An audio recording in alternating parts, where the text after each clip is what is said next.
Last month I got my first Relic weapon from a Realm Reborn, and I said I would never go through that grind ever again. I just got another one yesterday. It didn't take me long to forget just how boring the grind actually is to get one of these weapons. Now that it's fresh in my mind, I thought I would talk about each step of the process.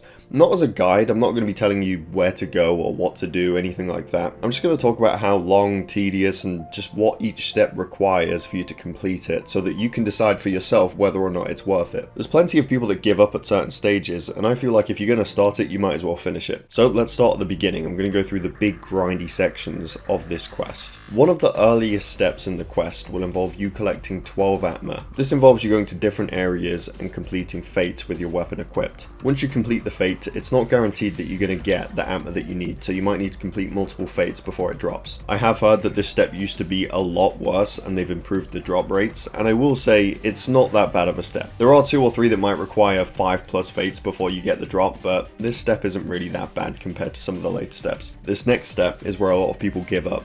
The books. You need to complete 9 books, and they're all pretty much the same. They have you doing the exact same thing. Each book consists of 4 objectives. The first one is to slay enemies. There's 10 different enemies that it will give you, and you have to go to each area and kill 3 of each one. Second objective is to complete 3 dungeons. This one isn't that bad if you unsync them. I'm not sure why, but the first time I did this, I think I was only level 60, so I just did everything in the duty finder, which took a lot longer. The third objective that everybody hates is the fates. You need to complete 3 specific fates. And you can probably already tell what the problem with that is. The fates that you need might not be available or might not spawn for a while. It tells you the location where the fate spawns, but whether or not it's actually there in that current moment is a different story. The fourth and final objective is to complete 3 leave quests. This isn't too bad. The leave quests that you need might not be available, and if that's the case, then you just accept a different one, complete it, and then the one that you need will be there. That's how you complete 1 book. Then you've got to do that 8 more times. There'll be different fates, different dungeons, different enemies, but it's the exact same thing. This is probably the most boring part of the quest, and I don't blame people for giving up here. It's tedious, but if you get this part down, you'll know that the worst of it is behind you. Everything in front of you is also quite shit, but it's not as bad. The next step requires you to infuse 75 materia on a sphere scroll. Now, it can't be any old random materia. That's what I did. That's the mistake I made on my first time doing this quest. I went and bought the cheapest materia in bulk quantity, and I found out I couldn't use any of it. You have to start with grade 1 materia,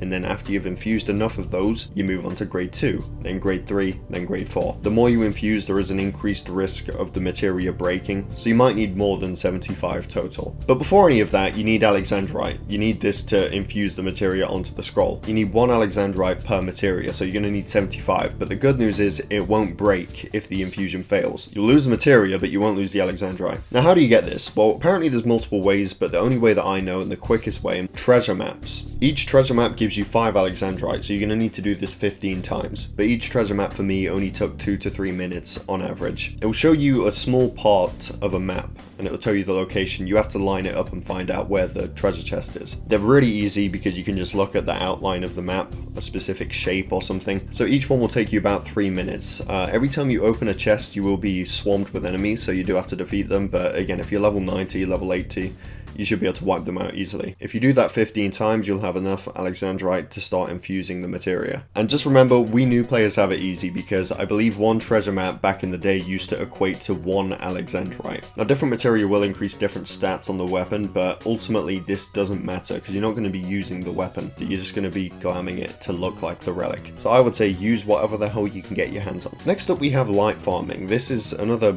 pretty boring step. You need to gather a certain amount of light on your weapon, and you can check the progress of it, but it will tell you loud and clear once it's complete. The fastest but also most boring way of completing this step is to unsync a dungeon. Once you complete it, it tells you whether or not it emits a gentle light, a blinding light, a brilliant light. You want it to say blinding because that means you're getting bonus light. So run through some unsynced dungeons until you find the one that's giving off bonus light, and then complete it.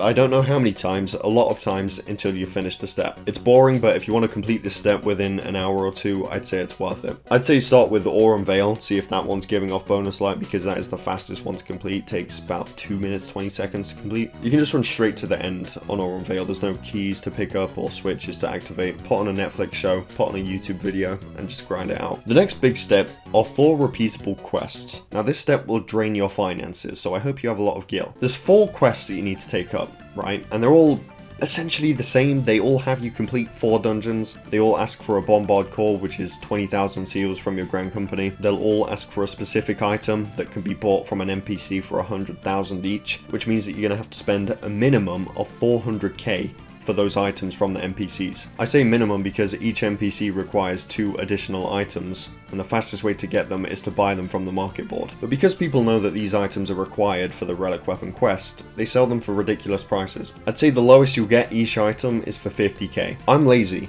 I like doing things as fast as possible, so I'm willing to spend a lot of gil. My advice for this part is to do your daily roulettes and sell on the market board. I don't have a lot of gil, but I am always selling a few things on the market board and making a couple 100k here and there. Another big tip though is to check what the prices are on other worlds. I can't remember what it was, but one of the items on my server was selling for 100k. I went to a different world and it was selling for 50k, so I saved 50k just by changing worlds and checking there. Whether you're hopping worlds or not, it's still going to cost you quite a lot of gil. Completing 4 dungeons for each NPC is probably the worst part of this stage, just simply because I am sick of doing dungeons at this point. You're going to need some poetics for that stage as well, because there are other items that they require that you can buy for 200 poetics each. And you're also going to need poetics for the final stage of the Relic Weapon quest. More dungeons, more light farming. You need to buy a Mahatma for 50 poetics and complete it by farming light. Now the good thing is, if you find a dungeon that's offering bonus light, it will only take 1 dungeon to complete the Mahatma. So if you do get lucky and find a dungeon that's offering bonus light on your first Mahatma, you're only going to need to do this 12 times. So just find a dungeon that's offering forceful light and is completing the Mahatma instantly. That's it, that's what it takes to get a Relic Weapon from A Realm Reborn. Is it worth it?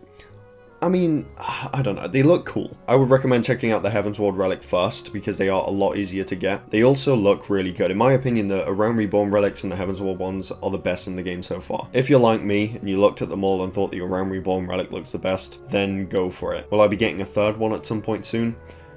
Probably not, but you never know, because I said that last month. That being said, thank you for watching. I hope you all enjoyed. Leave tips down below if there's anything that I could have done better or more efficiently. Definitely subscribe if you're new here, and I will see you all in my next video.